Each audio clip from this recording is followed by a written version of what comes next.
প্রিয় দর্শক, আপনারা দেখতে পাচ্ছেন চরসিন্দুর সেতুটি। সেই সেতুর উপর থেকে আপনাদেরকে দেখাবো এর আশেপাশের বিভিন্ন দৃশ্য, যে দৃশ্য দেখলে আপনার খুবই ভালো লাগবে। চরসিন্দুর সেতুটি 2020 সালের দিকে যান চলাচলের জন্য উদ্বোধন করা হয়। চরসিন্দুর সেতুটি নির্মাণ করতে খরচ হয়েছে প্রায় 72 কোটি 74,78,000 টাকা, যার ফলে এই শীতললক্ষা নদীর উপর নির্মিত প্রায় 10টি সেতুর মধ্যে চরসিন্দুর সেতু অন্যতম। চরসিন্দুর অংশে রয়েছে চরসিন্দুর সেতুর টোল প্লাজা। এটাকে ওভারকাম করে আপনাকে এই সেতুটি ওই প্রান্তে যেতে হবে, আর তার নিকটেই রয়েছে চরসিন্দুর ইউনিয়ন পরিষদ।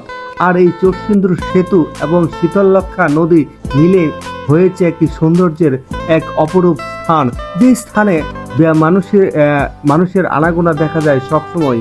সবচেয়ে বেশি দেখা যায় যখন গোধূলি লগ্নে, বিকাল বেলা এবং সন্ধ্যার সময় এখানে যেই বাতিগুলি রয়েছে সেই বাতিগুলোকে এর সেতুটির আরো সৌন্দর্য বৃদ্ধি করে। শীতললক্ষা নদীর উপর অন্যতম একটি দৃষ্টিনন্দন সেতু হচ্ছে চরসিন্দুর সেতু। এই সেতুটির উপর দিয়ে প্রতিদিন শত শত গাড়ি এক স্থান থেকে দেয় অন্য স্থানে পাড়ি।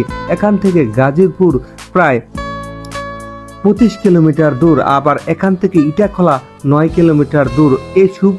এখান থেকে আপনি সিলেট এবং গাজীপুর হয়ে ঢাকা যেতে পারবেন। এই সেতুটি অন্যতম একটি ব্যস্ত সেতুর মধ্যে অন্যতম। এর পাশেই নির্মাণ করা হয়েছে প্রাণ গ্রুপের একটি শিল্প প্রতিষ্ঠান।